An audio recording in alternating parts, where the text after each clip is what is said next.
Assalamualaikum sahabat, ternyata mudah. Setelah ada kesulitan pasti ada kemudahan.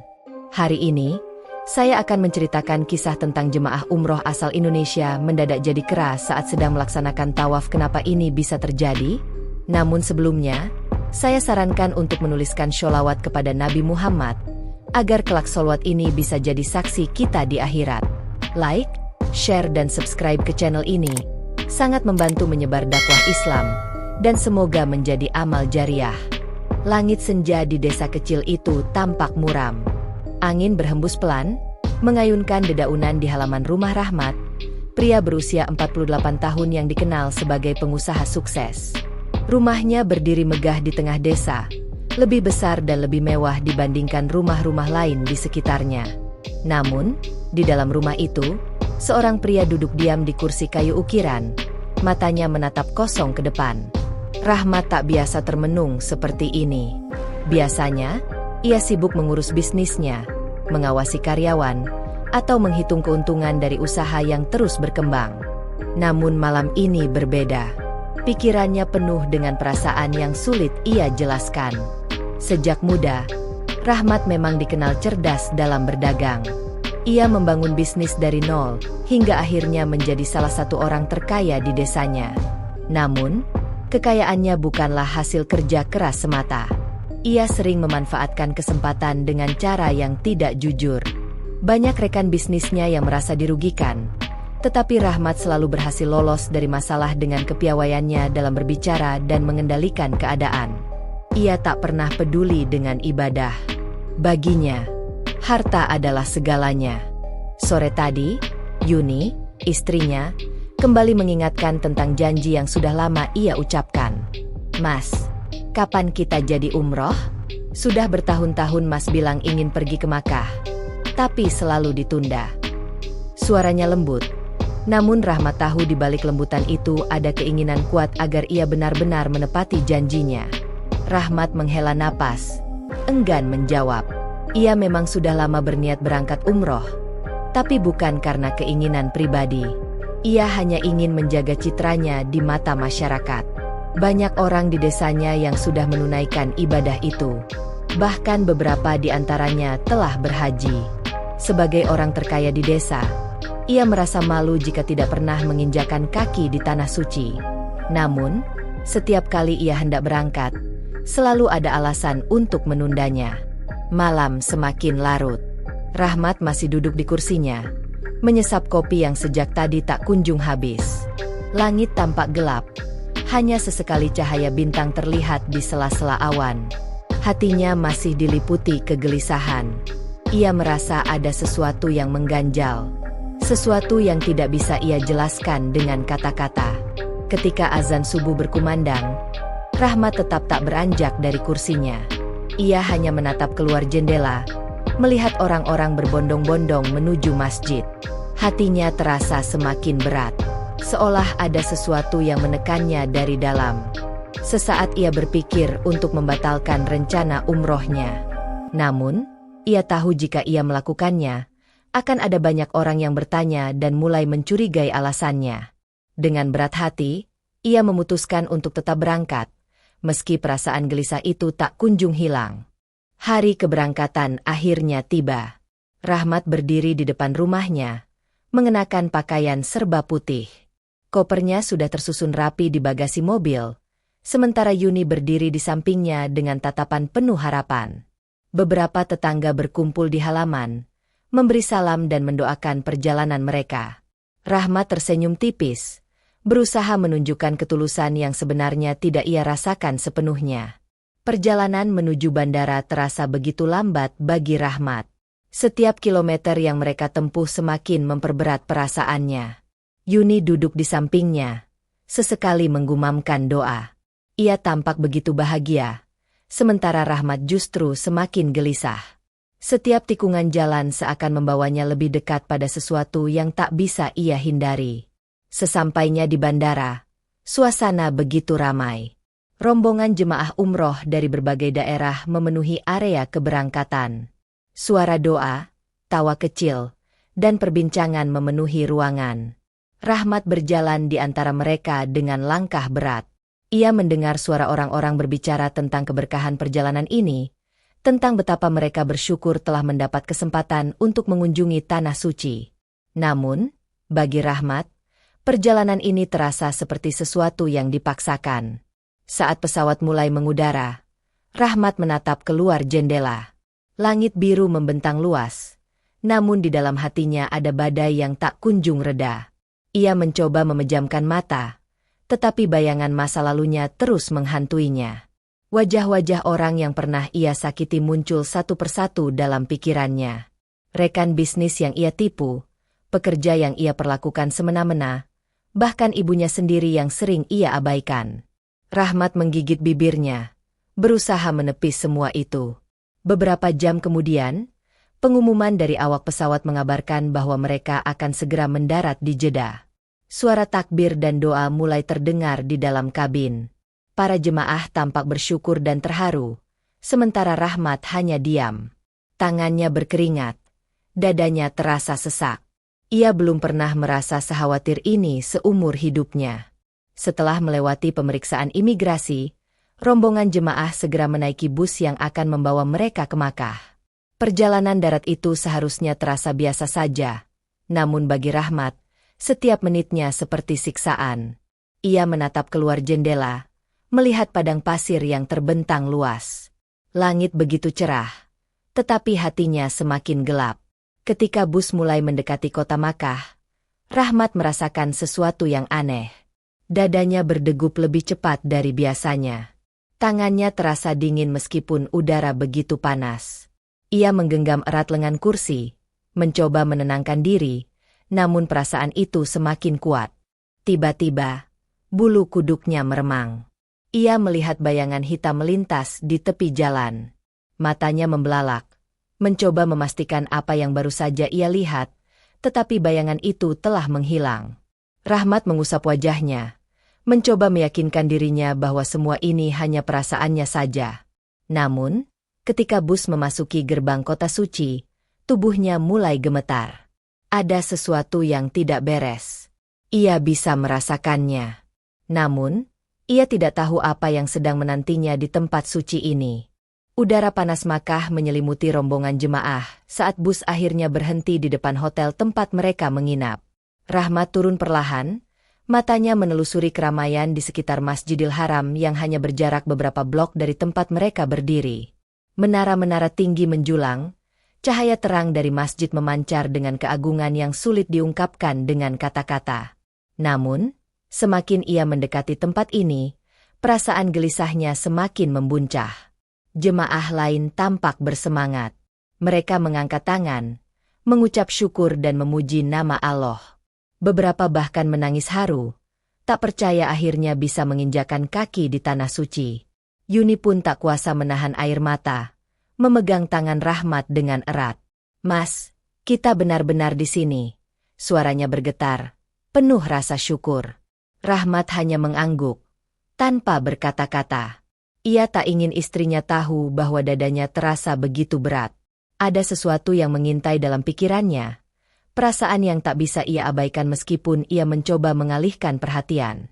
Setelah check-in di hotel, mereka diberi waktu untuk beristirahat sejenak sebelum bersiap untuk menjalankan umroh. Yuni segera membuka koper dan mulai menata pakaian mereka. Rahmat, di sisi lain, hanya duduk di tepi ranjang, menatap ke arah jendela. Dari lantai atas, ia bisa melihat betapa besarnya Masjidil Haram. Cahaya lampu menyinari ribuan jemaah yang berjalan di sekitar Ka'bah, mengelilinginya dengan penuh kehusyukan. Tiba-tiba, matanya menangkap sesuatu yang membuat jantungnya berdetak lebih cepat. Di antara lautan manusia, ia melihat sosok berjubah hitam berdiri diam di tengah kerumunan. Sosok itu tidak bergerak, hanya menatap lurus ke arah hotel tempat Rahmat berada. Matanya tak berkedip, seolah memperhatikan Rahmat dengan tatapan yang tajam dan mengancam. Rahmat mengerjapkan matanya, memastikan apa yang baru saja ia lihat. Namun, saat ia kembali menatap ke arah yang sama, sosok itu telah menghilang. Dadanya terasa sesak, keringat dingin mulai mengalir di pelipisnya. Ia bangkit dari tempat duduknya dan berjalan ke kamar mandi, membasuh wajahnya dengan air dingin. Apa aku cuma berhalusinasi? Gumamnya pelan. Rahmat tidak pernah percaya dengan hal-hal gaib. Baginya, semua hal bisa dijelaskan secara logis. Namun, sejak ia menginjakan kaki di Makkah, ada sesuatu yang terasa berbeda. Seolah-olah ada mata tak terlihat yang terus mengawasinya, menunggunya lengah. Malam semakin larut, namun Rahmat tak bisa tidur. Yuni sudah terlelap di sampingnya. Wajahnya terlihat damai. Rahmat, di sisi lain, terus berbaring dengan mata terbuka, menatap langit-langit kamar. Ia mencoba berpikir bahwa ini hanyalah perasaan gugup karena pertama kali berkunjung ke Tanah Suci. Namun, jauh di dalam hatinya, ia tahu bahwa ada sesuatu yang lebih dari sekadar kegugupan. Ketika azan subuh berkumandang, Rahmat bangkit dari tempat tidur dengan tubuh yang terasa berat. Hari ini mereka akan memulai ibadah umroh, dan untuk pertama kalinya dalam hidupnya, ia merasa bahwa langkah yang akan ia ambil bisa mengubah segalanya. Setelah bersiap, Rahmat dan Yuni bergabung dengan rombongan untuk berjalan menuju Masjidil Haram. Saat memasuki gerbang utama, tubuh Rahmat kembali merasakan sensasi aneh. Dingin menjalar dari ujung kaki hingga ke lehernya, meskipun udara di sekitarnya begitu hangat. Setiap langkah yang ia ambil terasa lebih berat, seakan ada sesuatu yang berusaha menahannya agar tidak melangkah lebih jauh. Begitu memasuki area Ka'bah, matanya terpaku.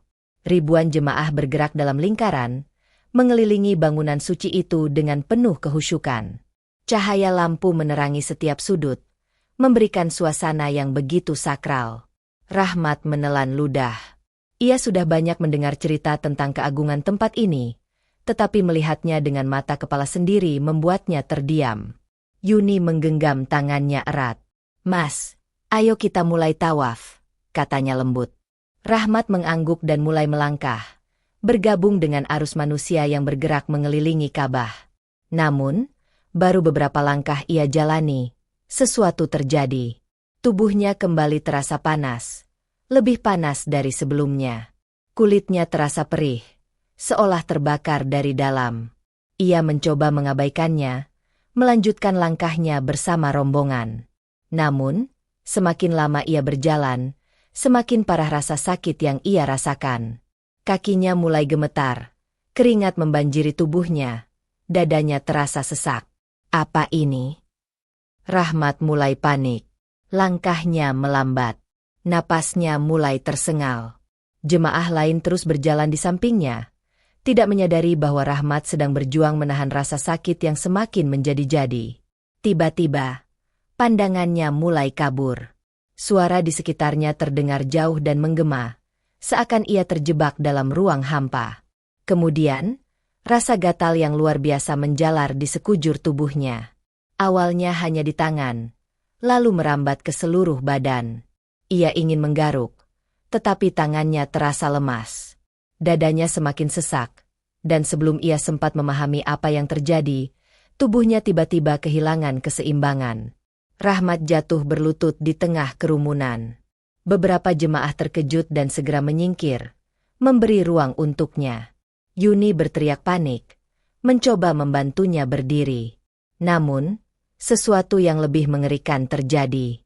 Kulit Rahmat mulai berubah.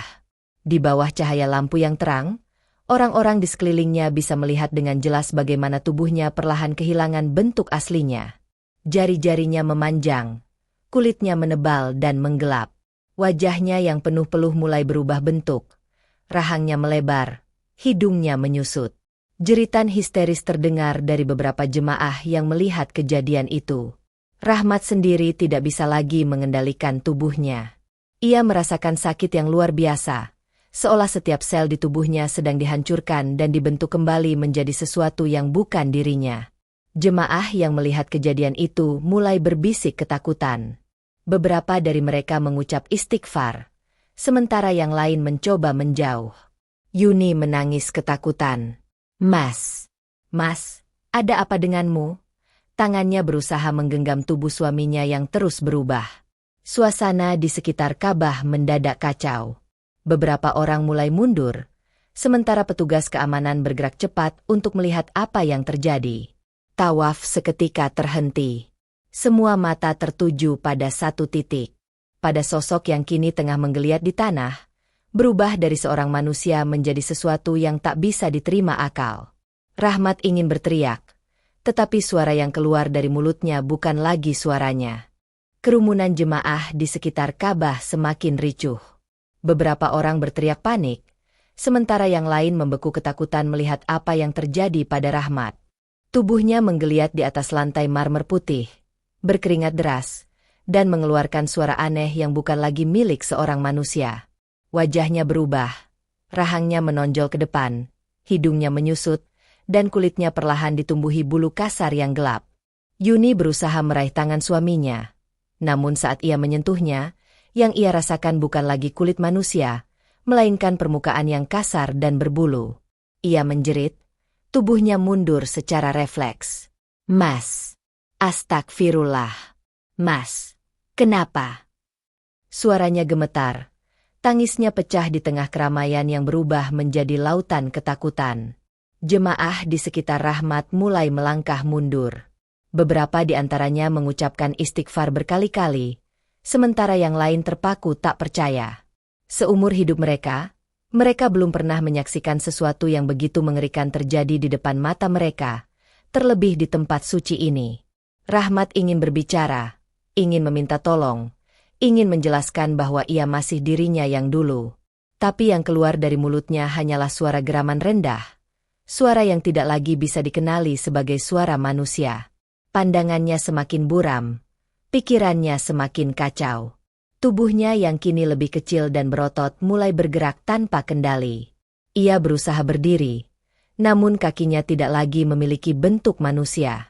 Ia limbung, tubuhnya terhuyung ke depan, lalu jatuh dengan kedua tangannya yang kini lebih mirip kaki depan seekor primata. Para jemaah di sekitarnya kembali berteriak histeris. Salah seorang petugas keamanan segera mendekat. Ia berusaha melihat lebih dekat, tetapi begitu matanya menangkap bentuk tubuh Rahmat yang sudah sepenuhnya berubah menjadi seekor kera, ia terpaku di tempatnya. "Astagfirullah. Ini tidak mungkin," gumamnya dengan suara bergetar. Beberapa petugas lainnya mulai bergerak cepat, mencoba mengendalikan situasi. Namun, kejadian yang baru saja mereka saksikan membuat mereka sendiri ketakutan. Mereka sudah sering menghadapi jemaah yang jatuh pingsan atau mengalami kesurupan, tetapi ini adalah sesuatu yang tidak bisa dijelaskan dengan logika. Yuni masih berlutut di lantai. Tangisnya pecah melihat suaminya yang kini bukan lagi manusia. "Mas, kembalilah. Mas Rahmat. Jangan tinggalkan aku seperti ini."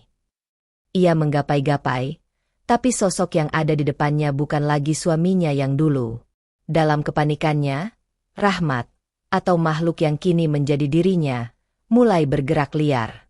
Ia melompat ke belakang, mendekat ke salah satu tiang marmer di sekitar Ka'bah. Matanya liar, tubuhnya gemetar. Ia masih bisa berpikir, masih bisa merasakan dirinya ada di dalam tubuh itu, tetapi ia tidak bisa mengendalikan apapun. Suara takbir dan istighfar semakin menggema. Beberapa jemaah bahkan sudah menutup wajah mereka, tidak sanggup melihat keanehan yang terjadi. Ada yang menyebut ini sebagai azab, ada yang berbisik bahwa ini adalah hukuman dari Allah yang terjadi di depan mata mereka.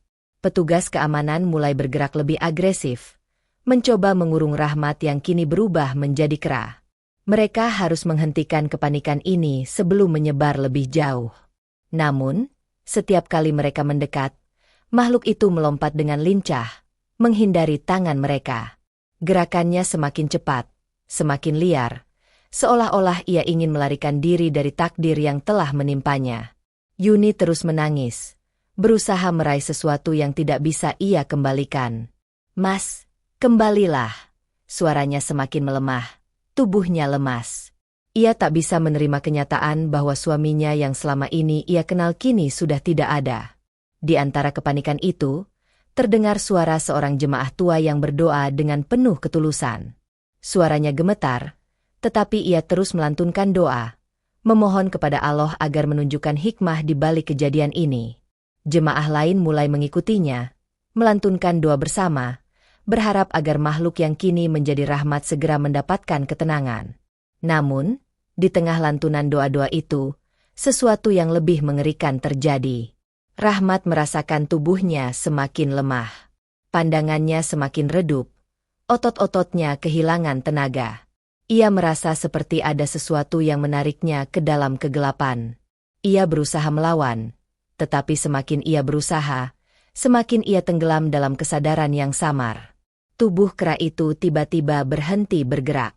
Suasana mendadak hening. Semua mata tertuju pada sosok yang kini terdiam di lantai marmer putih. Apakah ini akhirnya? Tidak ada yang berani mendekat. Tidak ada yang tahu apa yang sebenarnya terjadi. Yang pasti, satu hal yang tidak bisa disangkal oleh siapapun yang menyaksikan kejadian itu adalah bahwa sesuatu yang luar biasa dan di luar nalar manusia telah terjadi di tempat paling suci di muka bumi ini. Semua yang berada di sekitar Ka'bah terpaku. Tidak ada yang berani bergerak, seolah mereka baru saja menyaksikan sesuatu yang bahkan tidak bisa mereka pahami. Sosok yang kini bukan lagi Rahmat itu terbaring diam di lantai marmer putih. Tubuhnya kaku. Mata-mata penuh ketakutan memandangnya. Tak ada satupun yang berani mendekat. Yuni, yang masih berlutut tidak jauh dari suaminya, tubuhnya gemetar. Air matanya sudah mengering di pipinya, tetapi wajahnya masih penuh dengan keterkejutan. "Mas," suaranya nyaris tak terdengar. Hanya angin yang membawa bisikannya ke tengah keramaian. Ia berharap ada jawaban, berharap ada keajaiban yang mengembalikan suaminya seperti semula. Tiba-tiba, sosok itu bergerak. Gerakan kecil pada jari-jarinya yang kini sudah menyerupai cakar, diikuti dengan tarikan napas panjang yang terdengar berat. Para jemaah yang tadi mengira semuanya telah berakhir mulai mundur lagi. Beberapa di antara mereka bahkan berlari menjauh, takut jika makhluk itu tiba-tiba bangkit dan kembali mengamuk. Rahmat, atau apapun yang kini menjadi dirinya, membuka matanya. Namun, kali ini ada sesuatu yang berbeda. Matanya yang dulu tajam dan dipenuhi keangkuhan, kini tampak kosong, hitam pekat tanpa ekspresi. Ia menoleh perlahan ke kanan, lalu ke kiri. Kepalanya sedikit menggeleng, seolah sedang mencoba memahami di mana ia berada. Lalu, tanpa peringatan, ia bangkit dengan gerakan yang cepat. Jemaah di sekitar Ka'bah kembali berteriak. Petugas yang bersiaga langsung merapat, tetapi mereka juga ragu untuk menangani sesuatu yang bahkan mereka sendiri tidak pahami. Rahmat, dalam bentuk barunya, tidak lagi seperti manusia yang kehilangan arah. Ia terlihat seperti makhluk yang memiliki kesadaran penuh, tetapi tidak lagi memiliki jati diri yang lama. Ia berdiri di atas 4 kaki, tubuhnya yang kini berlapis bulu tampak mengembang karena ketakutan dan kegelisahan yang sulit dijelaskan. Tanpa aba-aba, ia mulai berlari.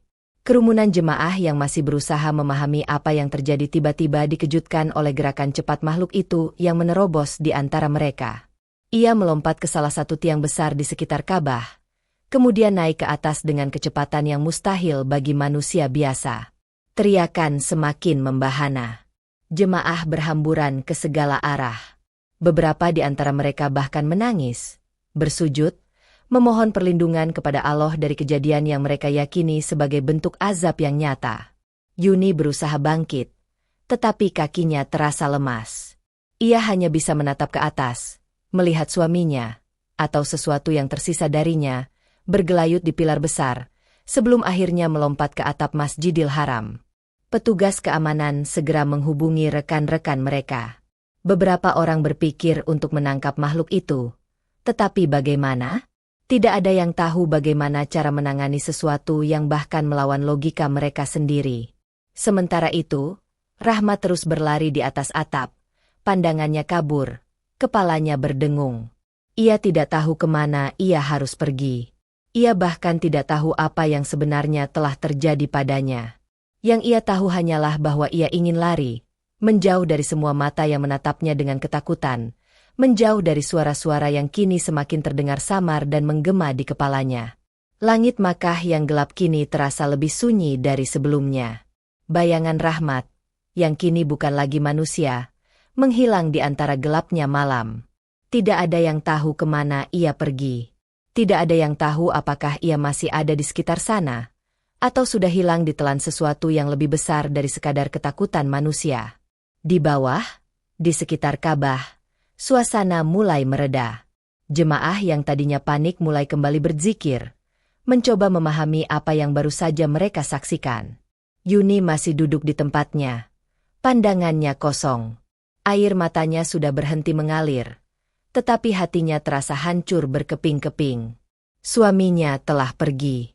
Bukan karena kematian, tetapi karena sesuatu yang bahkan tidak bisa ia terima dengan akal sehatnya. Dan di tempat paling suci di dunia ini, ia hanya bisa bertanya dalam hati, apakah ini benar-benar akhir dari semuanya? Suasana di sekitar Masjidil Haram perlahan mulai kembali normal, tetapi tidak bagi mereka yang menyaksikan kejadian mengerikan itu. Yuni masih terduduk lemas di lantai marmer putih. Matanya nanar menatap ke atas, ke arah atap tempat suaminya menghilang. Hatinya hancur. Kepalanya penuh dengan pertanyaan yang tak terjawab. Ia ingin percaya bahwa semua ini hanyalah mimpi buruk, bahwa Rahmat masih ada di sampingnya, masih dalam bentuk manusia, bukan makhluk yang baru saja melompat ke kegelapan. Petugas keamanan masih berjaga di sekitar area Ka'bah. Beberapa di antaranya berbicara dengan jemaah yang menyaksikan kejadian tadi. Namun, tidak ada yang bisa memberikan penjelasan yang masuk akal. Mereka semua melihat dengan mata kepala sendiri bagaimana seorang manusia berubah menjadi sesuatu yang seharusnya tidak mungkin terjadi. Di tengah kebingungan itu, seorang pria tua dengan janggut panjang berjalan perlahan mendekati Yuni. Sorot matanya penuh ketenangan, seolah ia memahami lebih dari apa yang orang lain bisa mengerti. Ia berdiri di depan Yuni yang masih terisak, lalu berkata dengan suara berat namun penuh kelembutan. "Anakku, tidak ada sesuatu yang terjadi di tempat ini tanpa izin dari Allah," ucapnya pelan. "Apapun yang menimpa suamimu, itu adalah takdir yang telah ditentukan." Yuni mengangkat wajahnya, matanya yang sembab menatap pria tua itu dengan penuh kebingungan. "Apa maksudmu? Apa yang terjadi pada suamiku? Kenapa dia berubah seperti itu?" Suaranya bergetar, penuh keputusasaan. Pria tua itu menghela napas panjang sebelum menjawab. "Allah Maha Adil. Dia tidak akan menurunkan sesuatu tanpa alasan. Apa yang terjadi pada suamimu adalah peringatan, bukan hanya untuknya, tetapi juga untuk semua yang melihat kejadian ini. Ada sesuatu dalam hidupnya yang belum terselesaikan. Ada dosa yang selama ini ia bawa tanpa penyesalan. Dan di tanah suci ini, semua akan diperlihatkan dengan sejelas-jelasnya." Yuni ingin menyangkal. Ia ingin percaya bahwa suaminya adalah orang yang baik, meskipun ia tahu bahwa selama ini Rahmat memang bukan pria yang religius. Tetapi, apakah benar dosanya begitu besar hingga harus menerima azab seperti ini? Apakah semua yang telah ia lakukan selama hidupnya membuatnya pantas menerima hukuman yang bahkan tak pernah ia bayangkan sebelumnya? Sementara itu, di sudut lain Masjidil Haram, beberapa petugas mencoba mencari jejak Rahmat. Mereka menaiki tangga menuju atap, menyorotkan senter ke segala arah. Namun, tidak ada apapun di sana. Tidak ada suara, tidak ada tanda-tanda keberadaan makhluk yang tadi mereka lihat berubah di depan mata mereka.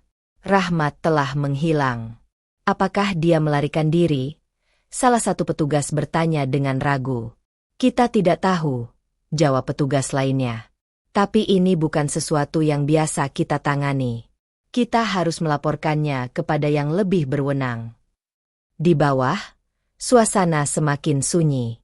Banyak jemaah yang masih bergumam, mencoba memahami apa yang mereka lihat. Beberapa mulai bersujud lebih lama dari biasanya, berdoa lebih khusyuk, merasa bahwa mereka baru saja menyaksikan tanda kebesaran Allah yang jarang terjadi. Namun, bagi Yuni, semua ini bukan hanya peringatan. Ini adalah kenyataan pahit yang harus ia hadapi. Suaminya telah lenyap, berubah menjadi sesuatu yang bukan manusia. Dan ia tidak tahu apakah ia masih bisa berharap untuk mendapatkannya kembali. Sambil menahan isak tangisnya, ia berdoa. Untuk pertama kalinya dalam hidupnya, ia benar-benar memohon kepada Allah dengan sepenuh hatinya. Karena ia tahu, hanya keajaiban yang bisa mengembalikan Rahmat. Malam di Makkah terasa lebih sunyi dari biasanya.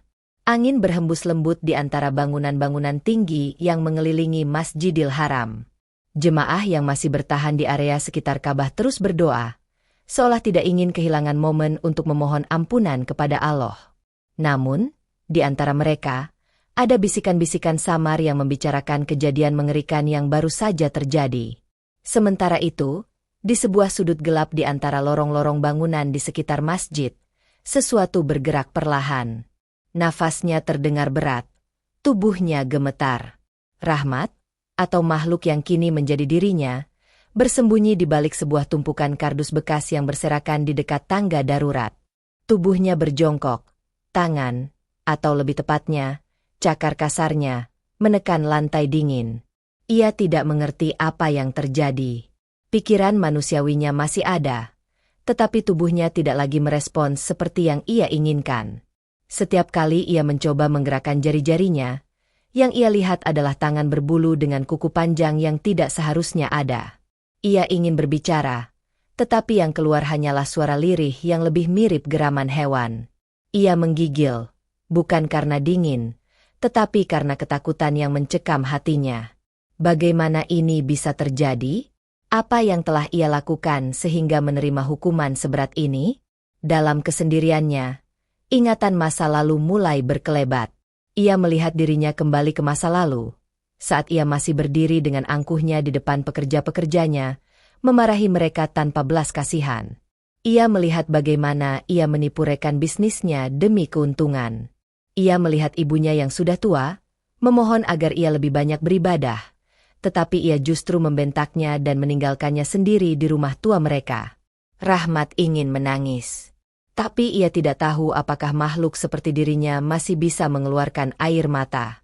Tiba-tiba, ia mendengar suara langkah kaki mendekat. Dengan cepat, ia merapat ke tembok, berusaha tidak bersuara. 2 orang petugas keamanan berjalan melewati lorong, membawa senter yang mereka arahkan ke setiap sudut. "Dia pasti masih di sekitar sini," ujar salah satu dari mereka. "Kita harus menemukannya sebelum jemaah lain melihatnya." "Kejadian ini sudah cukup membuat kepanikan," balas yang lain. Rahmat menahan nafas. Jika mereka menemukannya, apa yang akan mereka lakukan padanya?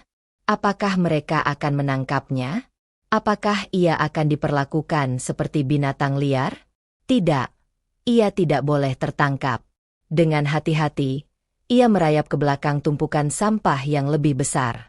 Setiap gerakannya kini lebih cepat dan gesit dibandingkan saat ia masih manusia. Ia bahkan tidak butuh berpikir untuk melompat dari satu tempat ke tempat lainnya. Gerakan ini terasa alami, dan itu justru semakin membuatnya takut. Ia tidak ingin menjadi ini. Ia ingin kembali. Petugas keamanan semakin mendekat. Senter mereka menyapu setiap sudut lorong. Salah satu dari mereka berhenti tepat di depan tempat Rahmat bersembunyi. Ia menyorotkan senter ke arah tumpukan barang di depannya. Jantung Rahmat berdegup kencang. Ia bisa melihat wajah petugas itu dengan jelas. Hanya tinggal beberapa langkah lagi sebelum dirinya ditemukan. Lalu, sesuatu terjadi. Terdengar suara keras dari seberang lorong. Sebuah tong sampah jatuh dan berguling ke jalanan, menimbulkan suara dentuman yang menggema.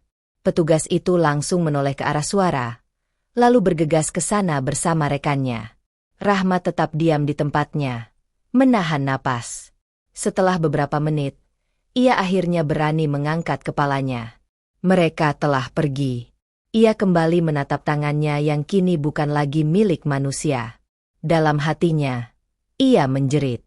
Apa ini akhir dari hidupnya? Apakah ia akan tetap seperti ini selamanya? Di kejauhan, suara azan subuh mulai berkumandang, menyentuh hatinya yang kini penuh dengan penyesalan. Namun, ia tahu, penyesalan datang terlambat. Suara azan subuh menggema di seluruh penjuru kota, merasuk ke dalam hati setiap manusia yang mendengarnya.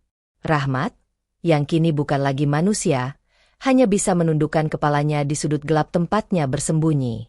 Ia masih bisa merasakan getaran panggilan suci itu, tetapi tubuhnya tidak lagi bisa merespon seperti dulu.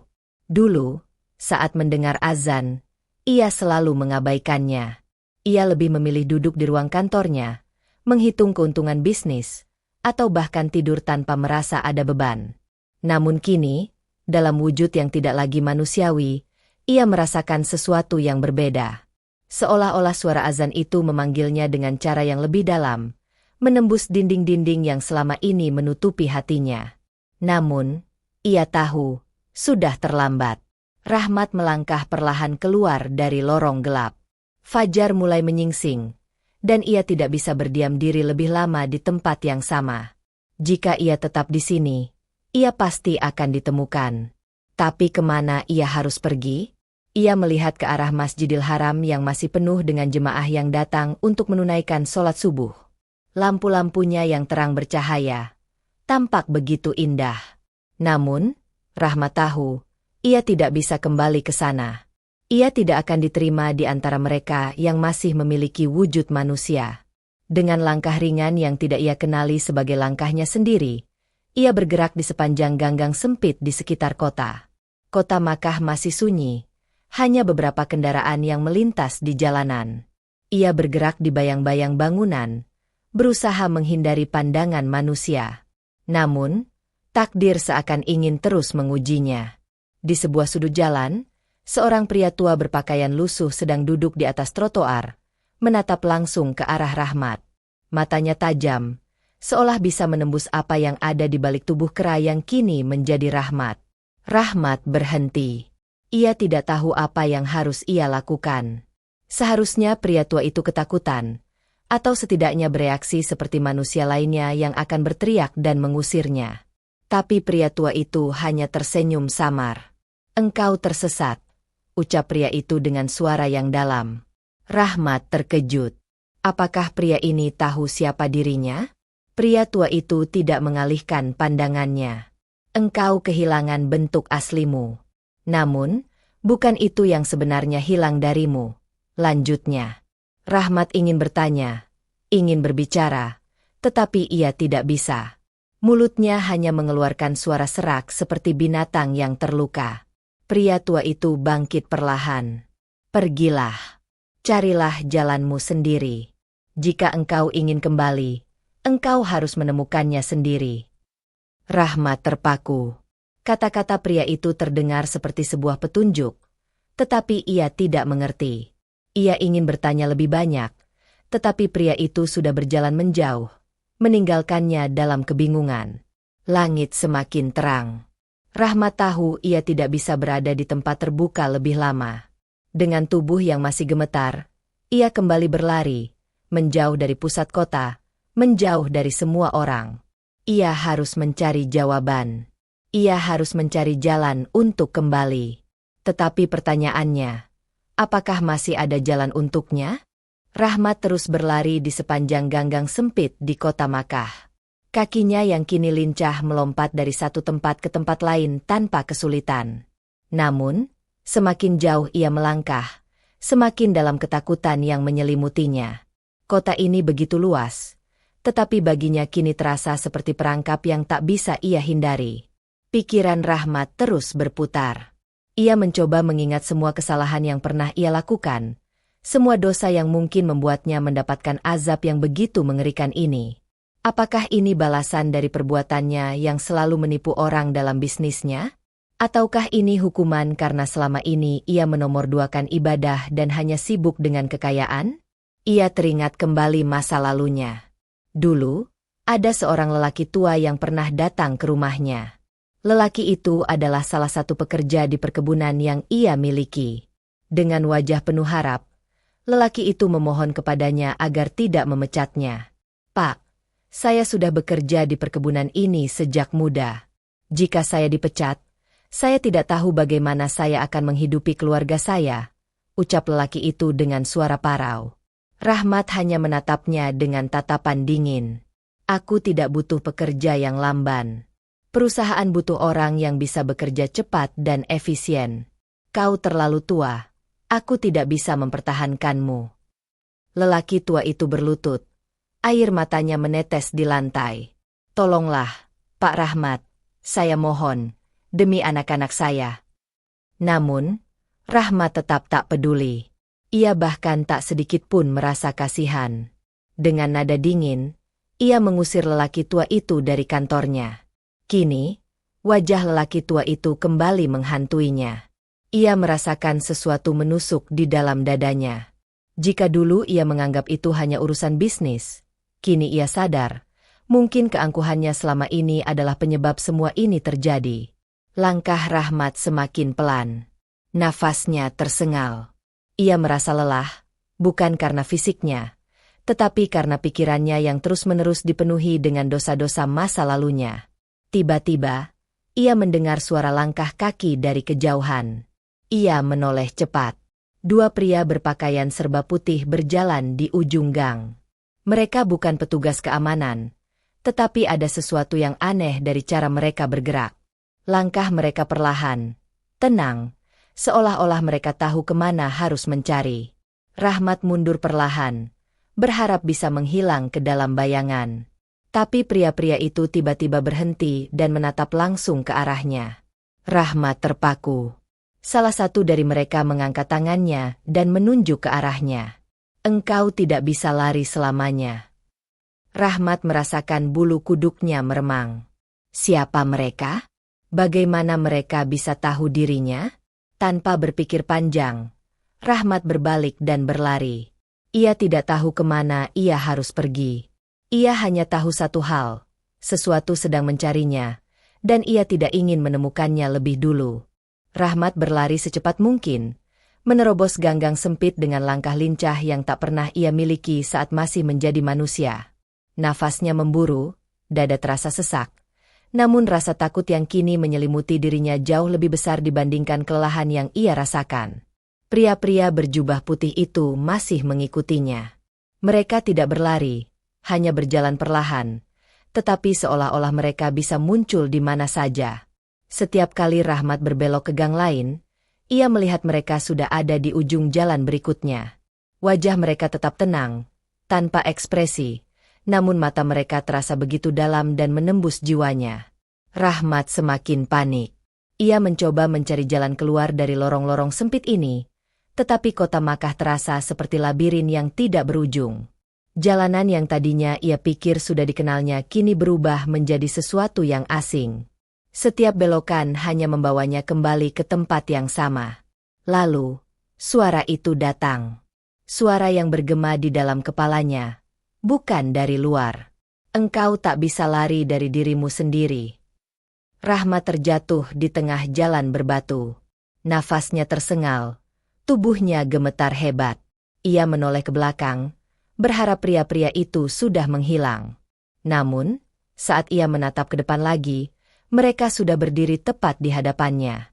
Rahmat ingin mundur, tetapi tubuhnya seakan tak bisa bergerak. Salah satu pria itu melangkah mendekat, lalu berjongkok di hadapan Rahmat. Wajahnya tetap tenang, tetapi suaranya terdengar begitu dalam. Apa yang kau takutkan, Rahmat? Rahmat tidak bisa menjawab. Mulutnya terbuka, tetapi tidak ada suara yang keluar. Kau tidak bisa menghindari sesuatu yang telah kau lakukan. Dosa yang kau bawa tidak akan hilang hanya dengan melarikan diri. Rahmat menggelengkan kepalanya dengan putus asa.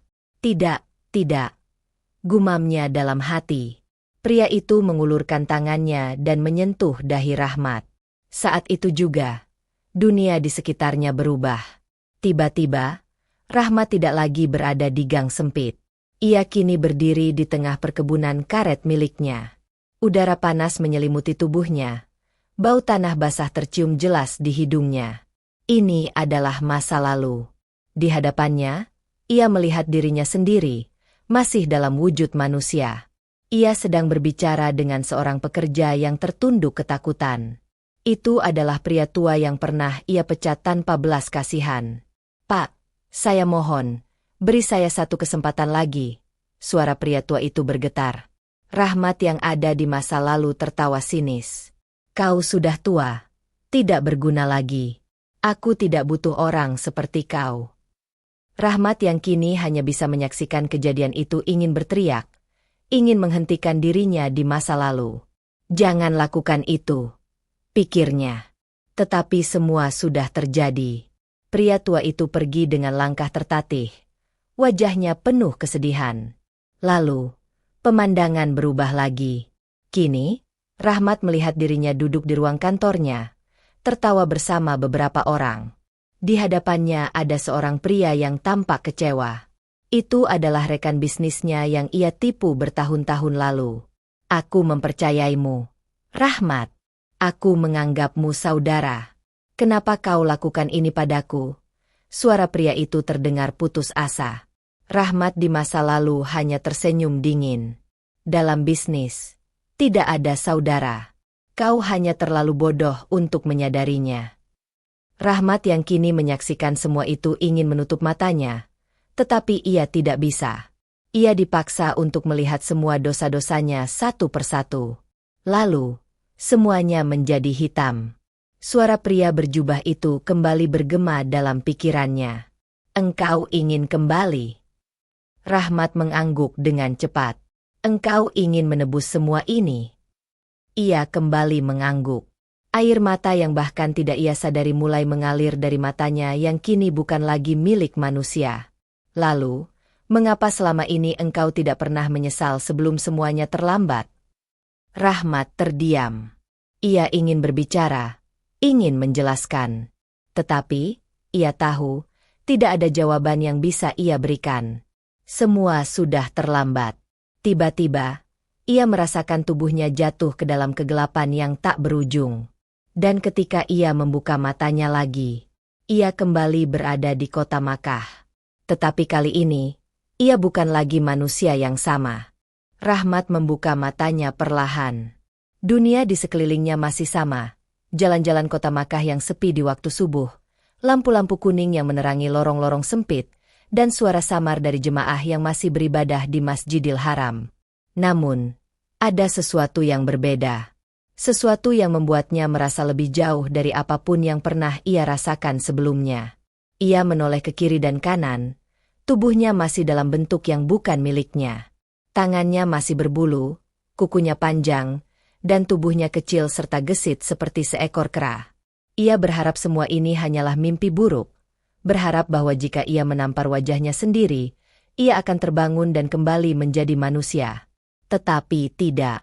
Segalanya nyata. Ia mencoba berdiri dengan kedua kakinya, tetapi tubuhnya tak lagi bisa menopang dirinya seperti seorang manusia. Ia terjatuh ke depan, dan secara naluriah, tangannya yang kini menyerupai kaki depan seekor primata langsung menyangga tubuhnya. Gerakan itu begitu alami, seolah-olah tubuhnya telah menerima bentuk barunya, meskipun pikirannya masih penuh dengan pemberontakan. Rahmat ingin berteriak, ingin memohon pertolongan. Namun, yang keluar dari tenggorokannya hanyalah suara lirih, seperti suara binatang yang terluka. Jadi, inikah akhir hidupnya? Ia mencoba mengingat kembali apa yang dikatakan pria berjubah putih tadi. Bahwa ia tidak bisa melarikan diri dari dosanya sendiri. Bahwa ia harus menerima akibat dari semua yang pernah ia lakukan.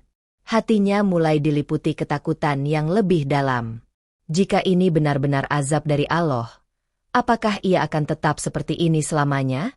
Rahmat menggeram, bukan karena marah, tetapi karena ketidakberdayaan yang merayapi dirinya. Ia tak bisa menerima kenyataan ini, tetapi ia juga tak tahu bagaimana cara keluar dari situasi ini. Lalu, sebuah suara langkah kaki terdengar mendekat. Rahmat segera melompat ke belakang, bersembunyi di balik tumpukan kotak kayu yang bersandar di dinding bangunan tua. Dari celah kecil di antara kayu-kayu itu, ia melihat seorang pria berjalan pelan, membawa sebatang tongkat. Pria itu mengenakan jubah putih sederhana. Wajahnya tua dengan janggut yang mulai memutih. Ia berhenti tepat di depan tempat Rahmat bersembunyi.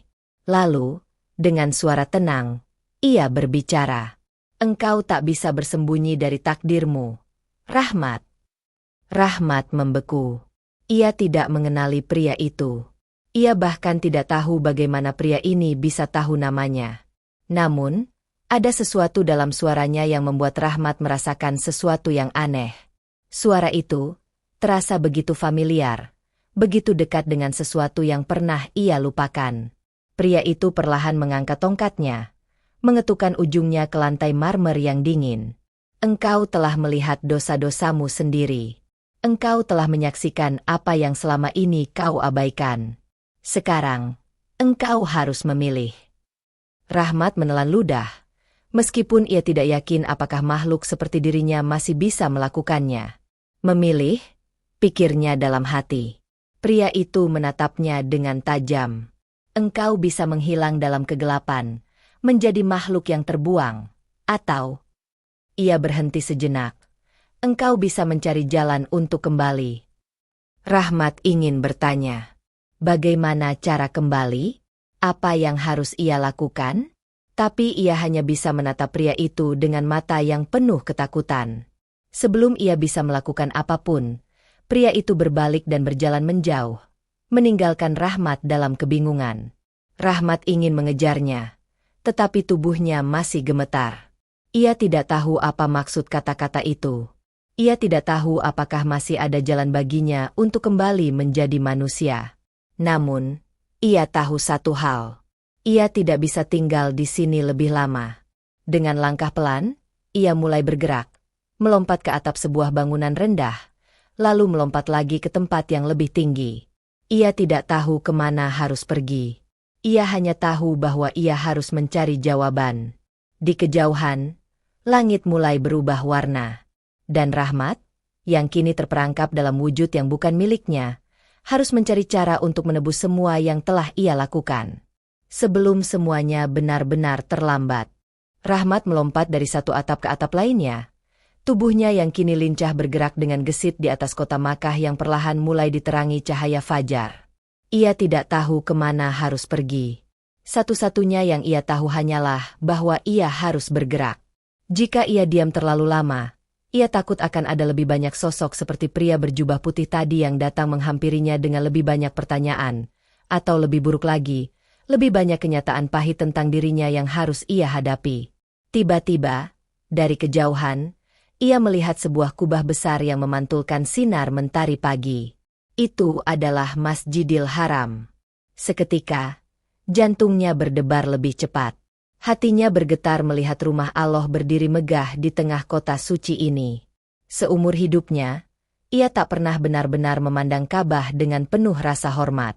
Ia selalu menganggap ibadah sebagai formalitas, sesuatu yang dilakukan agar terlihat baik di mata orang lain. Ia pernah membaca kisah-kisah tentang orang-orang yang datang ke tanah suci untuk meminta ampunan, namun ia tak pernah benar-benar memikirkan maknanya. Tapi sekarang, setelah semua yang terjadi, apakah ia masih bisa mendekati rumah Allah? Apakah makhluk seperti dirinya masih memiliki tempat di tempat suci ini? Rahmat menelan ludah.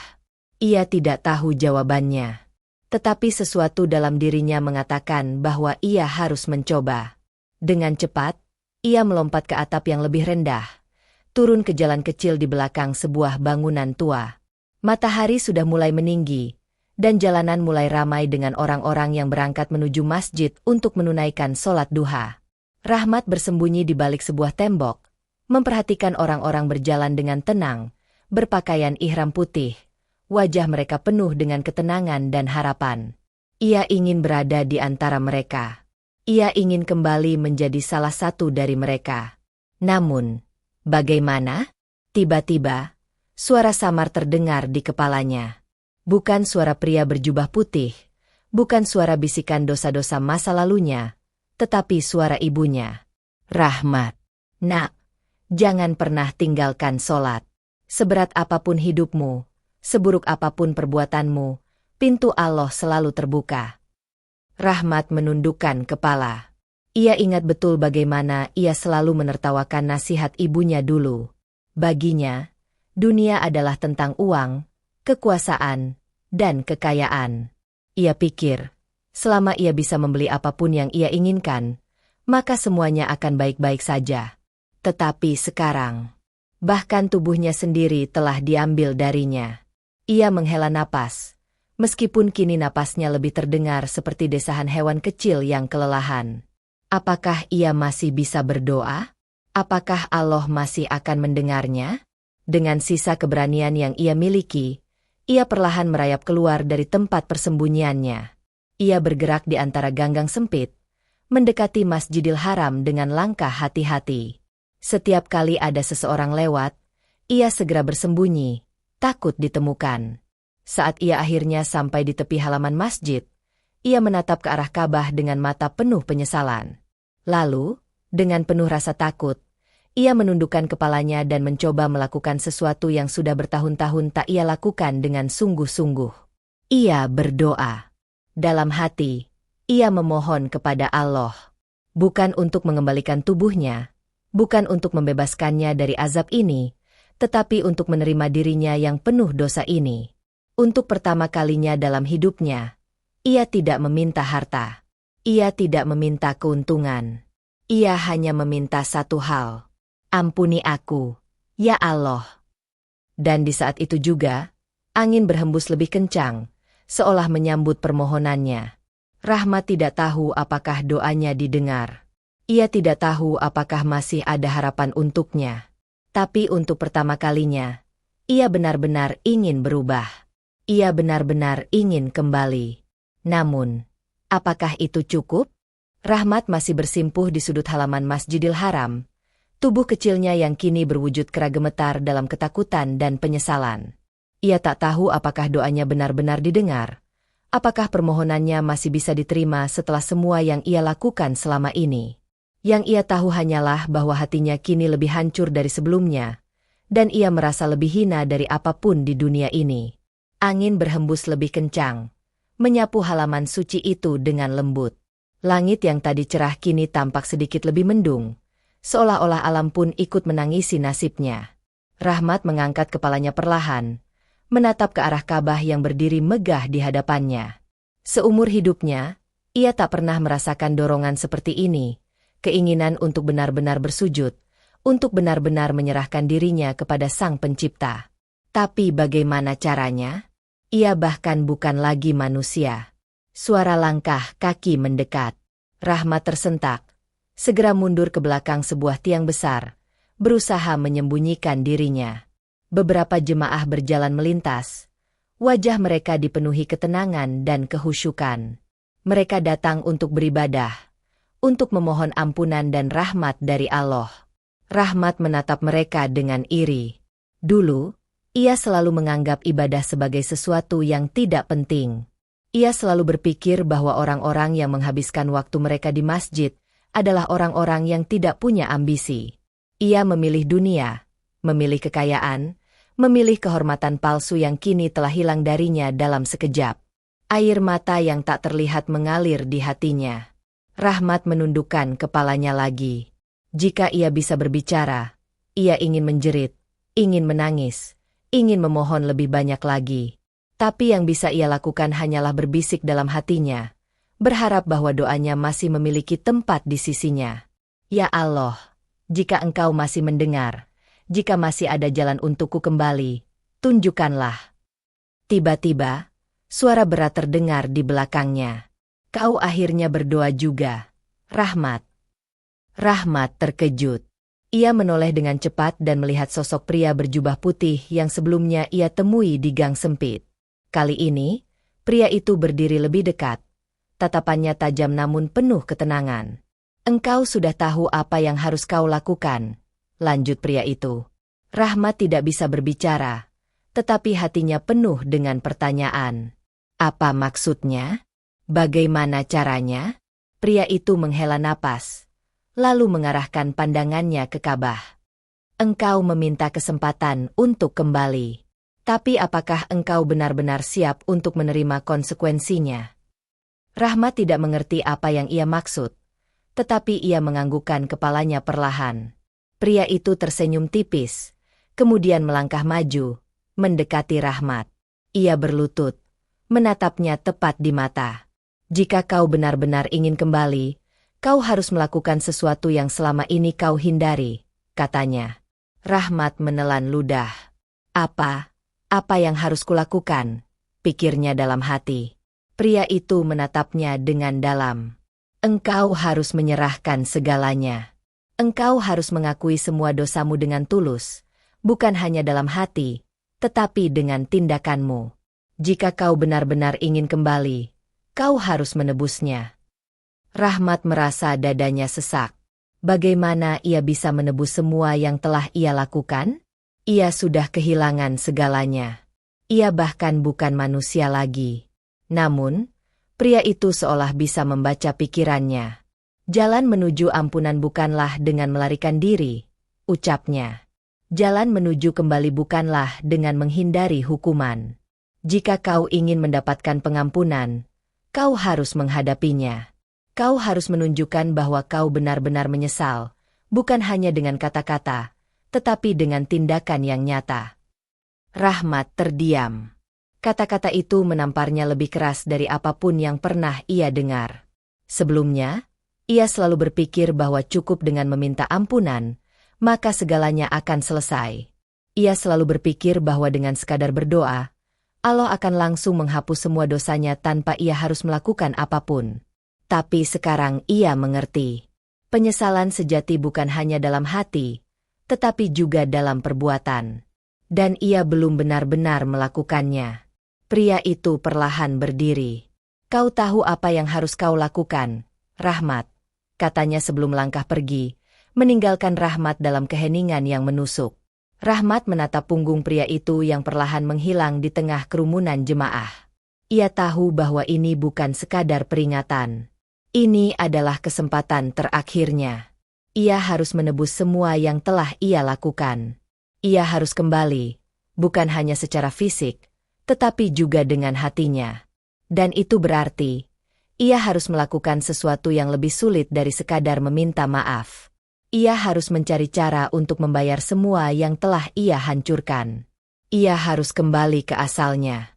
Tapi apakah ia benar-benar sanggup? Hanya waktu yang akan menjawabnya. Rahmat masih terpaku di tempatnya. Kata-kata pria berjubah putih tadi terus menggema dalam pikirannya. Jika ia ingin kembali, jika ia ingin menebus semua yang telah ia lakukan, ia harus lebih dari sekadar berdoa. Ia harus bertindak. Tapi bagaimana? Ia kini bukan lagi manusia. Bagaimana mungkin ia bisa memperbaiki kesalahannya sementara ia bahkan tidak bisa berbicara? Tidak bisa mengembalikan semua yang telah ia ambil? Tidak bisa meminta maaf secara langsung kepada orang-orang yang telah ia sakiti? Namun, di tengah semua kebingungan itu, sesuatu di dalam dirinya berkata bahwa ia tidak boleh menyerah.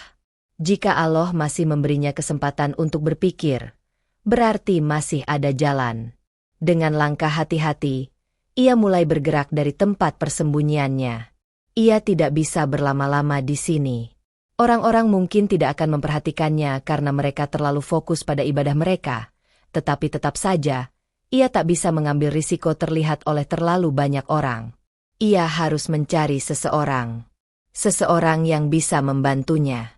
Seseorang yang bisa mengerti apa yang terjadi padanya. Dan hanya ada satu orang yang muncul dalam benaknya. Yuni, istrinya. Wanita yang selama ini selalu bersabar dengannya, yang selalu mengingatkannya untuk berubah, yang menangis ketika melihat dirinya berubah menjadi makhluk seperti ini di depan Ka'bah. Ia harus menemukannya. Rahmat bergerak dengan cepat, menyelinap melalui ganggang sempit di sekitar Masjidil Haram. Ia tidak tahu di mana Yuni sekarang, tetapi ia yakin bahwa istrinya pasti masih berada di sekitar masjid. Saat ia melewati sebuah lorong kecil, ia melihat sekelompok jemaah wanita sedang duduk beristirahat di depan hotel. Ia memperhatikan mereka satu persatu, berharap bisa menemukan Yuni di antara mereka. Dan benar, di sana, di sudut ruangan terbuka itu, duduk seorang wanita dengan wajah pucat dan mata sembab, masih mengenakan pakaian ihramnya. Yuni. Hatinya bergetar.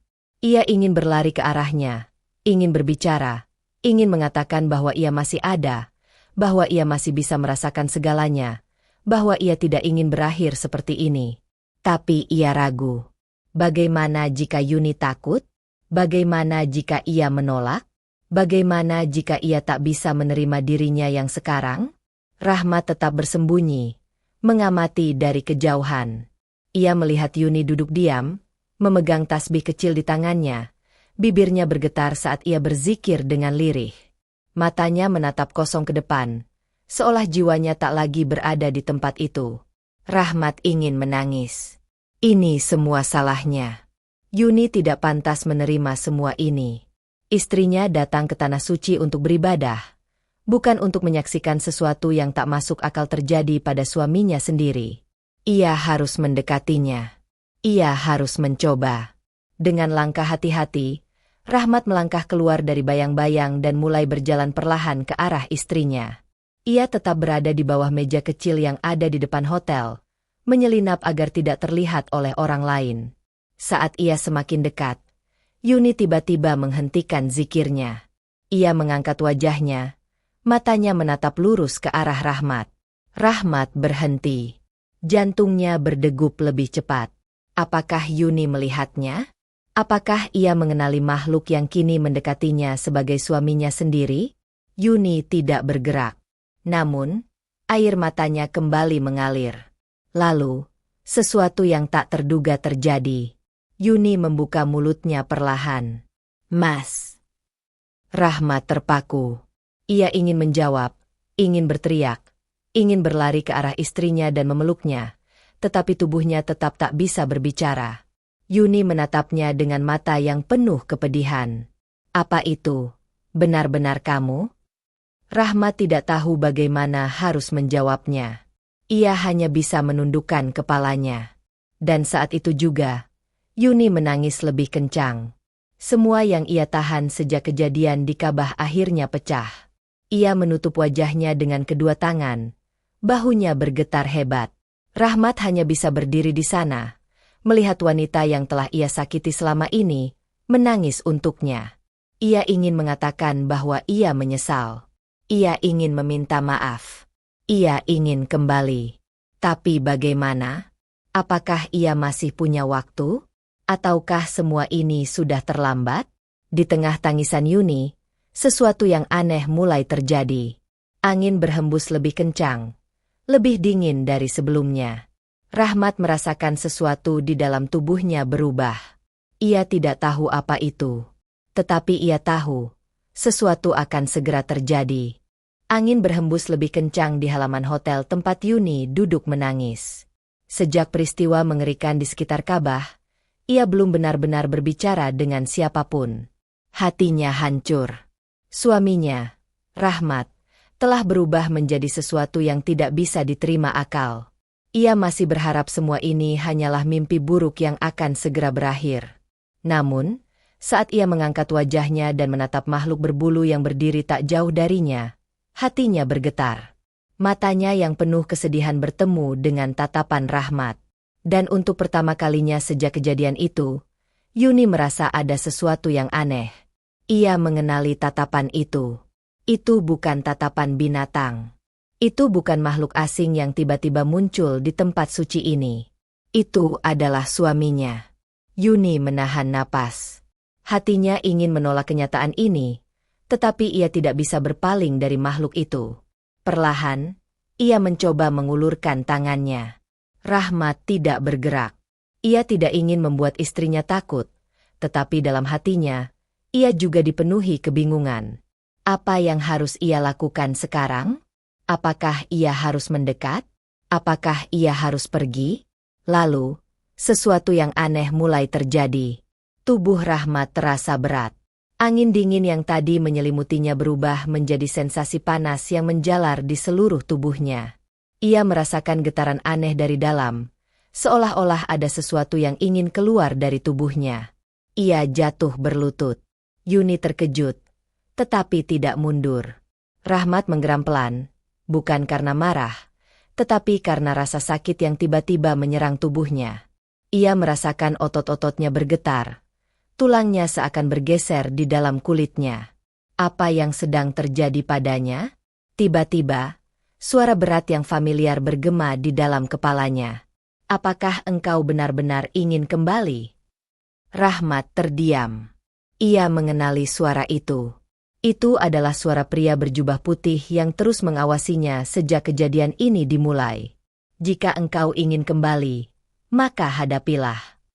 Rahmat ingin menjawab, ingin bertanya apa maksud dari kata-kata itu, tetapi rasa sakit yang semakin menjadi-jadi menghalanginya untuk berpikir jernih. Yuni memperhatikan dengan mata membelalak. Tubuh Rahmat perlahan berubah. Bulu-bulu hitam yang menutupi tubuhnya mulai rontok. Tangannya yang menyerupai cakar perlahan kembali mengecil. Wajahnya yang telah kehilangan bentuk manusia mulai kembali ke wujud aslinya. Yuni menutup mulutnya dengan kedua tangan. Air matanya mengalir deras. Ia menyaksikan sesuatu yang bahkan tidak pernah ia bayangkan. Perlahan, di hadapannya, Rahmat mulai kembali menjadi manusia. Rasa sakit itu semakin menjadi-jadi, tetapi Rahmat bertahan. Ia tahu bahwa ini adalah ujian terakhirnya. Ia tahu bahwa jika ia ingin kembali, ia harus menerima semuanya. Rasa sakit, penyesalan, dan pengorbanan yang harus ia lakukan. Dan akhirnya, setelah beberapa menit yang terasa seperti selamanya, tubuhnya berhenti bergetar. Ia berlutut di atas lantai batu. Napasnya tersengal, keringat dingin membanjiri tubuhnya. Dan untuk pertama kalinya sejak kejadian itu, ia kembali. Dalam bentuknya yang asli. Seorang manusia. Rahmat menatap kedua tangannya yang kini sudah tidak lagi berbulu. Ia menyentuh wajahnya, merasakan kulitnya sendiri. Ia ingin menangis, ingin tertawa, ingin sujud, tetapi tubuhnya terlalu lelah untuk melakukan apapun. Yuni masih terpaku di tempatnya, tidak percaya dengan apa yang ia lihat. Air matanya mengalir semakin deras. "Mas?" Suaranya bergetar. Rahmat menoleh pelan ke arahnya. Aku kembali." Suaranya parau, nyaris tidak terdengar. Dan saat itu juga, Yuni berlari ke arahnya. Tanpa ragu, ia merangkul tubuh suaminya yang lemah, menangis sejadi-jadinya di pelukannya. "Mas, Allah masih memberimu kesempatan. Allah masih memberimu kesempatan." Rahmat tidak bisa menahan air matanya sendiri. Ia memejamkan mata, membiarkan air matanya mengalir tanpa malu. Ia tidak pantas menerima ini. Tetapi Allah masih memberinya kesempatan. Ia telah kembali. Namun, ia tahu bahwa perjalanan ini belum selesai. Ia telah mendapatkan tubuhnya kembali. Tetapi apakah jiwanya telah benar-benar berubah? Apakah ia telah benar-benar menebus dosanya? Ataukah masih ada sesuatu yang harus ia lakukan untuk memastikan bahwa ia tidak akan pernah kembali ke kegelapan itu lagi? Rahmat masih terisak dalam pelukan Yuni. Tangannya yang kini telah kembali dalam bentuk manusia menggenggam erat bahu istrinya. Seolah takut jika ia melepaskannya, semuanya akan berubah lagi menjadi mimpi buruk. Dadanya naik turun, masih terengah-engah dari kelelahan yang luar biasa. Namun, di balik tangisan dan kelegaan itu, ada sesuatu yang mengganjal di dalam hatinya. Benarkah ini sudah selesai? Apakah ia benar-benar telah kembali? Ia perlahan melepaskan pelukan Yuni, lalu menatap wajah istrinya yang masih basah oleh air mata. Yuni mengangguk, menyeka air matanya dengan tangan gemetar. "Allah masih memberimu kesempatan, Mas." Suaranya lirih, tetapi penuh keteguhan. Rahmat menundukkan kepalanya. Suara Yuni terdengar seperti sesuatu yang ia dambakan sejak awal. Sebuah pengampunan. Sebuah harapan. Namun, di saat yang sama, ia masih belum merasa pantas untuk menerimanya. Ia menggenggam dadanya sendiri, merasakan denyut jantungnya yang masih berdetak kencang. Tubuhnya telah kembali, tetapi jiwanya masih terasa berat. Lalu, suara berat yang telah ia dengar berkali-kali kembali bergema di kepalanya. "Rahmat, engkau telah diberi kesempatan untuk kembali. Namun, apakah engkau benar-benar siap untuk menanggung akibat dari semua yang telah kau lakukan?" Rahmat membeku. Ia tahu ini belum berakhir. Lalu, sebelum ia sempat mengerti apa yang akan terjadi, dunia di sekelilingnya mulai berputar. Suara riuh para jemaah, gemuruh doa, dan suara lembut Yuni mulai memudar. Dan dalam sekejap, ia tidak lagi berada di tanah suci. Ia berdiri di sebuah tempat yang asing, tetapi terasa begitu familiar. Udara dingin menusuk kulitnya. Ia melihat di sekelilingnya, dan yang ia lihat adalah rumah-rumah sederhana, tanah berlumpur, dan pepohonan rimbun yang mengelilingi sebuah desa kecil. Ini adalah desanya. Ia telah kembali ke tempat asalnya. Tetapi bagaimana? Ia menoleh ke kanan dan kiri, mencari sesuatu yang bisa menjelaskan mengapa ia ada di sini. Lalu, dari kejauhan, ia melihat seseorang yang begitu ia kenal berjalan ke arahnya. Seorang lelaki tua yang jalannya tertatih, wajahnya dipenuhi keriput, dengan sorot mata yang mengandung kesedihan yang mendalam. Rahmat tertegun. Itu adalah pekerja tua yang dulu pernah ia pecat tanpa belas kasihan. Rahmat ingin berlari, ingin meminta maaf, ingin sujud di hadapan lelaki itu. Tetapi sesuatu yang aneh terjadi. Saat ia mencoba melangkah, tubuhnya terasa berat. Ia tidak bisa mendekati lelaki itu. Ia hanya bisa berdiri di tempatnya, menyaksikan kejadian itu terulang lagi di depan matanya, sama seperti yang ia lihat dalam penglihatannya sebelumnya. Lelaki tua itu mengetuk pintu rumah Rahmat. Lalu, pintu terbuka, dan Rahmat melihat dirinya sendiri, dalam wujud masa lalunya, keluar dengan wajah angkuh dan penuh kesombongan. "Pak Rahmat, tolong, beri saya satu kesempatan lagi." Suara lelaki tua itu bergetar. Dan seperti yang sudah terjadi sebelumnya, Rahmat di masa lalu hanya tertawa dingin. "Kau sudah tua. Tidak berguna. Aku tidak butuh orang seperti kau," jawabnya dengan nada dingin. Rahmat yang kini berdiri di sana ingin berteriak, ingin menghentikan dirinya sendiri. Ia ingin memperbaiki semuanya. Tetapi ia tidak bisa. Ia hanya bisa menyaksikan saat lelaki tua itu pergi dengan langkah tertatih. Wajahnya penuh dengan keputusasaan. Lalu, Rahmat melihat sesuatu yang tidak pernah ia lihat sebelumnya. Lelaki tua itu berjalan menuju rumah kecilnya di pinggir desa. Ia membuka pintu dengan susah payah, lalu masuk ke dalam. Rahmat mengikutinya dengan tatapan nanar. Di dalam rumah itu, seorang wanita tua duduk di kursi kayu reot. Seorang anak kecil berusia sekitar 5 tahun tidur di pangkuannya. "Bapak pulang?" Suara wanita itu lirih. Lelaki tua itu hanya diam. Ia berjalan ke meja kecil di tengah ruangan, lalu membuka kotak kayu kecil. Rahmat yang menyaksikan semuanya merasa jantungnya mencelos saat melihat isi kotak itu. Hanya ada beberapa lembar uang lusuh di dalamnya. Tidak cukup untuk membeli makanan. Tidak cukup untuk bertahan hidup. Lelaki tua itu menutup matanya, lalu menghela napas panjang. Dan di saat itu juga, Rahmat merasakan sesuatu yang menghantam dadanya. Ini adalah kenyataan yang tidak pernah ia ketahui sebelumnya.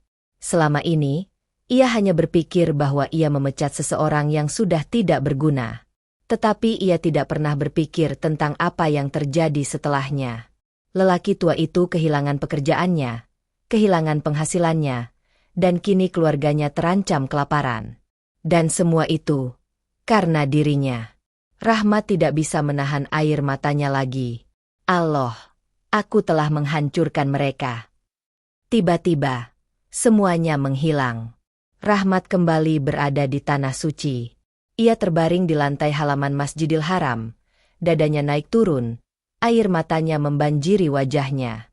Yuni mengguncang tubuhnya dengan panik. Mas, kenapa?" Rahmat tidak bisa berbicara untuk beberapa saat. Napasnya tersengal, jiwanya terasa hancur. Dan saat ia akhirnya bisa mengumpulkan tenaga untuk berbicara, hanya satu hal yang bisa ia katakan. Aku harus kembali ke desa." Yuni terkejut. "Apa maksud Mas?" Rahmat menatap istrinya dengan mata penuh kesedihan. "Aku telah menyakiti orang-orang di masa lalu. Aku harus menebusnya." Yuni menggenggam tangan suaminya erat. Ia tidak sepenuhnya mengerti, tetapi ia tahu bahwa sesuatu yang besar telah terjadi. Dan Rahmat tahu, perjalanan ini belum selesai. Ia telah diberi kesempatan untuk kembali. Tetapi untuk benar-benar bebas, ia harus menghadapi satu hal terakhir. Ia harus kembali ke desa. Ia harus meminta maaf. Ia harus menebus semua yang telah ia hancurkan. Karena jika tidak, hukuman ini mungkin akan kembali. Dan kali ini, ia tahu, mungkin tidak akan ada kesempatan kedua. Rahmat dan Yuni duduk di kamar hotel mereka malam itu. Udara Makkah yang biasanya hangat terasa lebih dingin dari biasanya. Atau mungkin hanya Rahmat yang merasakan getaran aneh dalam tubuhnya. Setelah semua yang terjadi, setelah ia mendapatkan tubuhnya kembali, ia sadar bahwa perjalanannya belum selesai. Allah masih memberiku kesempatan, gumamnya pelan, lebih kepada dirinya sendiri. Yuni menatapnya dengan khawatir. Mas, apa yang sebenarnya terjadi? Apa yang Mas lihat tadi? Rahmat menghela napas panjang. Ia menatap istrinya, lalu menatap kedua tangannya yang dulu pernah berubah menjadi cakar hewan. Aku melihat masa laluku. Aku melihat orang-orang yang pernah kusakiti, dan aku melihat dampak dari apa yang kulakukan terhadap mereka. Yuni menggenggam tangan suaminya dengan erat. Lalu apa yang akan Mas lakukan? Rahmat menatap lurus ke depan. Tidak ada lagi keraguan di matanya. Aku harus kembali ke desa.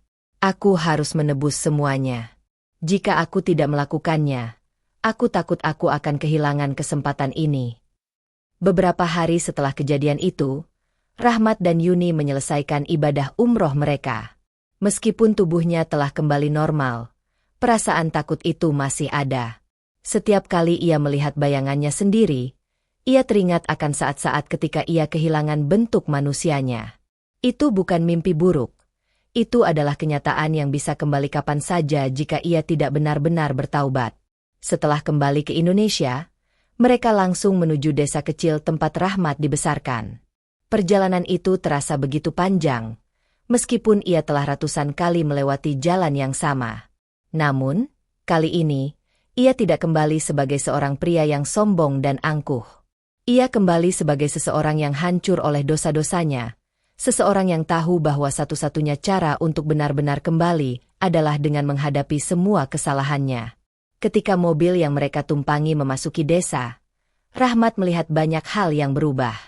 Dulu, ia selalu merasa bahwa tempat ini tidak lebih dari sekadar latar belakang kehidupannya. Ia tidak peduli dengan siapa yang tinggal di sini, bagaimana kehidupan mereka berjalan, atau apa yang mereka rasakan. Yang ia pikirkan hanyalah dirinya sendiri, bisnisnya, dan bagaimana cara agar kekayaannya semakin bertambah. Namun, kini, ia melihat desa ini dengan cara yang berbeda. Ia melihat anak-anak kecil berlari di jalanan berbatu, tertawa lepas meskipun mereka tidak memiliki apa-apa.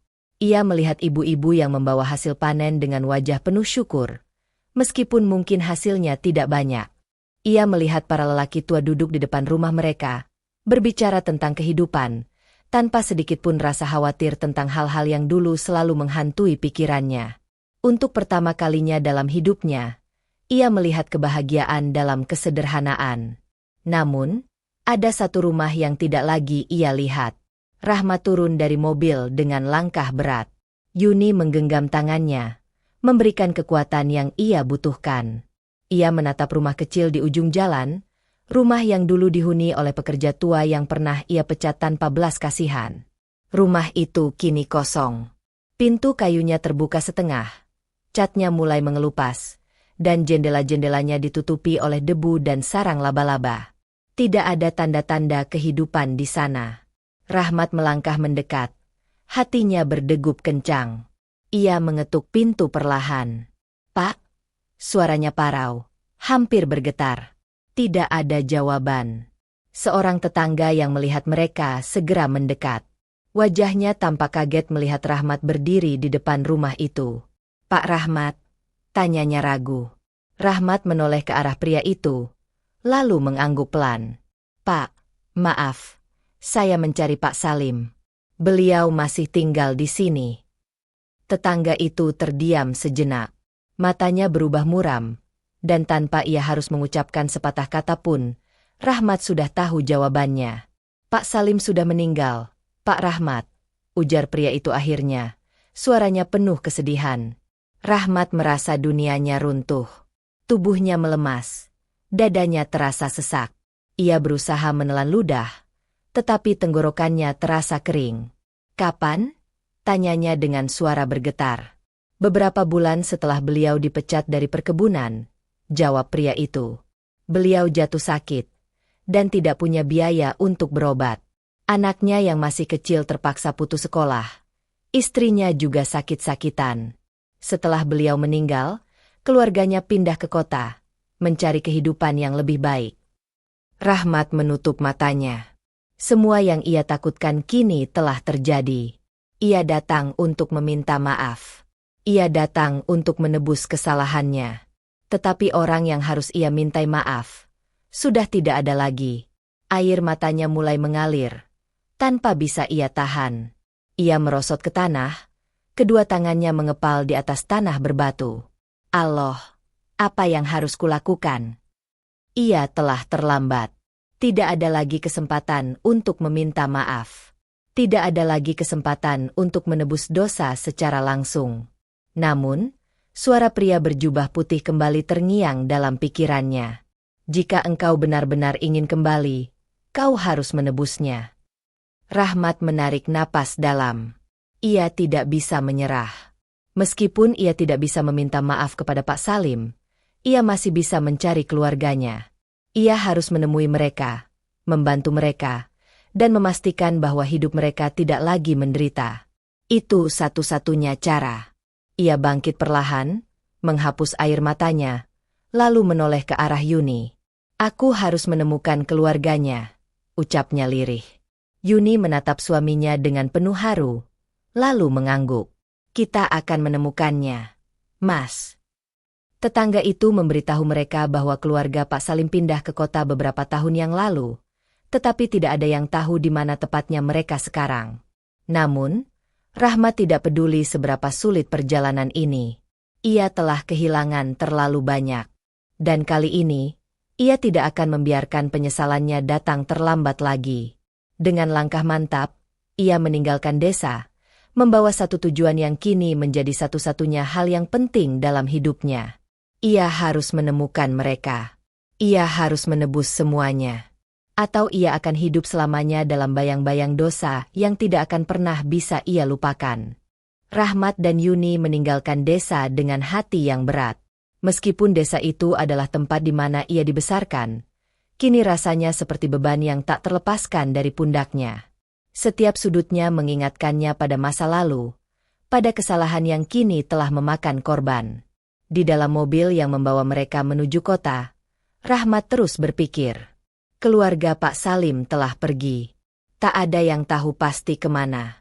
Namun, ia tidak akan berhenti sampai menemukannya. Setelah tiba di kota terdekat, mereka mulai mencari informasi. Mereka bertanya ke masjid-masjid, panti asuhan, bahkan ke pasar tempat orang-orang kecil biasa bekerja. Berhari-hari mereka mencari, tetapi hasilnya nihil. Tidak ada yang tahu kemana keluarga itu pergi. Namun, pada suatu sore, saat Rahmat dan Yuni berjalan melewati sebuah gang kecil, mereka melihat seorang anak kecil duduk di trotoar, memeluk lututnya.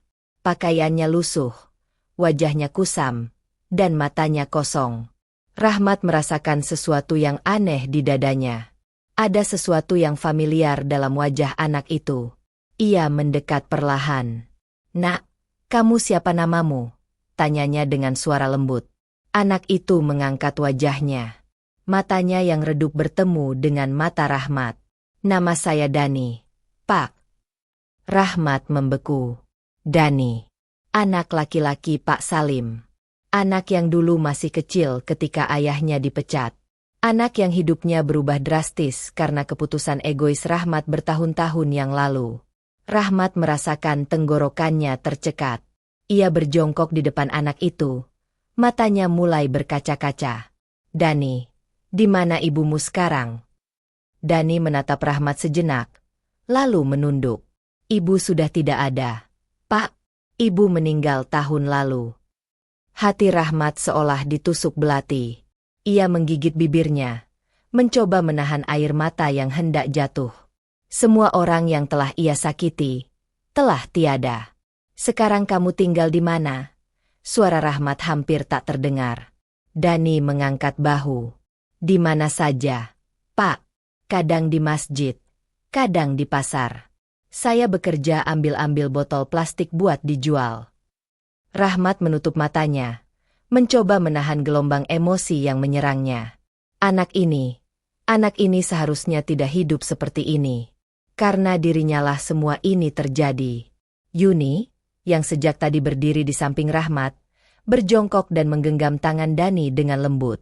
"Nak, kalau kami ajak kamu tinggal bersama kami, mau?" Dani menatap Yuni dengan mata penuh keraguan. "Beneran, Bu? Tapi saya nggak punya siapa-siapa lagi." Rahmat menghela napas panjang. Ia menatap anak itu dengan penuh tekad. "Dani, aku tidak bisa mengembalikan ayah dan ibumu. Aku tidak bisa menghapus kesalahan yang sudah kulakukan. Tapi kalau kau mengizinkan, aku ingin menebus semuanya. Aku ingin merawatmu seperti anakku sendiri." Dani terdiam. Air mata menggenang di sudut matanya. Lalu, tanpa ragu, ia mengangguk pelan. Dan saat itu juga, Rahmat merasa bebannya sedikit terangkat. Tahun-tahun berlalu. Rahmat kini bukan lagi pria yang sama. Ia telah meninggalkan dunia bisnis yang penuh tipu daya. Ia mengabdikan hidupnya untuk membantu orang-orang miskin, membangun pesantren kecil di desa, dan memberikan pekerjaan kepada mereka yang membutuhkan. Namun, yang paling penting, ia telah menemukan keluarga baru dalam diri Dani. Dani tumbuh menjadi pemuda yang cerdas dan berbudi luhur. Rahmat membiayai pendidikannya, memastikan bahwa anak itu tidak harus mengalami kehidupan yang sama seperti yang dulu ia paksakan kepadanya. Namun, tidak ada satu hari pun di mana Rahmat melupakan apa yang telah ia lakukan. Ia tahu bahwa ia tidak bisa mengembalikan waktu. Ia tahu bahwa ada kesalahan yang tidak bisa dihapus hanya dengan penyesalan. Tetapi ia juga tahu bahwa selama masih ada waktu, selama masih ada kesempatan untuk berbuat baik, maka ia akan menggunakannya. Ia tidak ingin hidup dalam penyesalan lagi. Ia ingin hidup dalam pengampunan. Dan meskipun ia tidak tahu apakah Allah benar-benar telah menerima taubatnya, ia akan terus berjalan di jalan ini hingga akhir hayatnya.